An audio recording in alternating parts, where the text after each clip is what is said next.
নমস্কার। আজকে বলবো 2025 সালে মকর রাশির কেমন যাবে। মকর রাশি নিয়ে আজকে আলোচনা করব।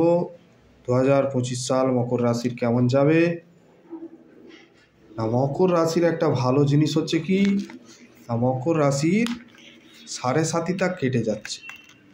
যে সাড়ে সাতি চলছিল সেই সাড়ে সাতি কেটে যাচ্ছে, ভালো সময় আসছে, নতুন কর্মপ্রাপ্তির যোগ আছে।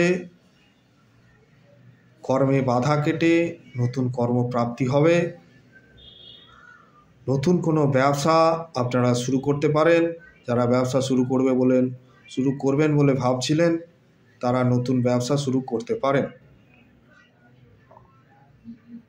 আর্থিক উপার্জন কিন্তু 2025 সালে মকর রাশির ক্ষেত্রে অর্থ উপার্জন কিন্তু বাড়বে।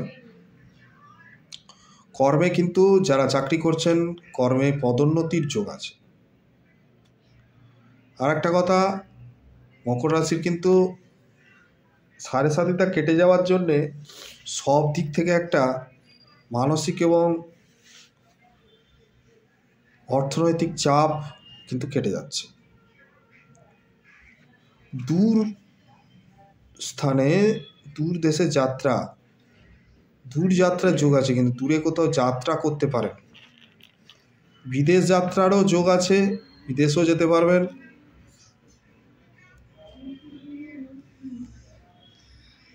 শিক্ষার্থীরা, যারা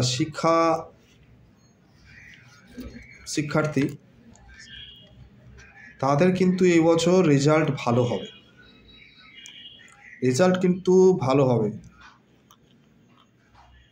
আশানুরূপ রেজাল্ট হবে। যা আশা করবেন সেরকমই রেজাল্ট হবে।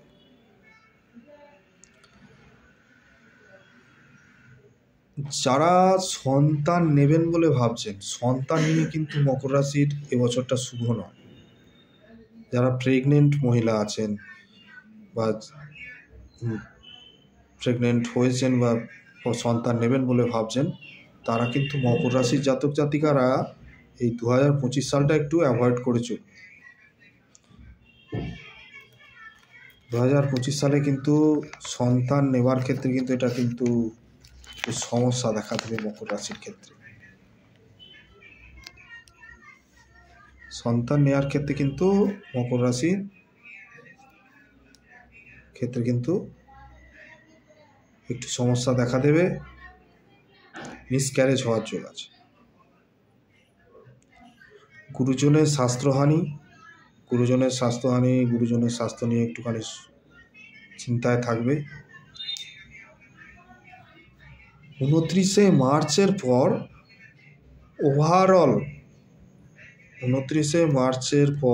ওভারঅল মকর রাশির ভালো ফল হবে।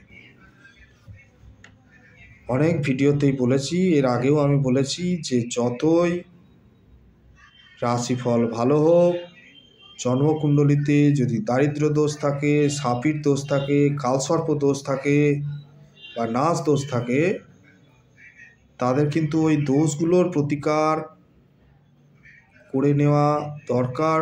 এই দোষগুলো ঠিক না করলে কিন্তু রাশি ফল যতই ভালো হোক, তারা কিন্তু ফল ভালো পাবেন না। 29 মার্চের পর মকর রাশির সাড়ে সাতি কেটে যাচ্ছে। আপনারা নিশ্চিন্তে থাকুন, আনন্দে থাকুন। নমস্কার।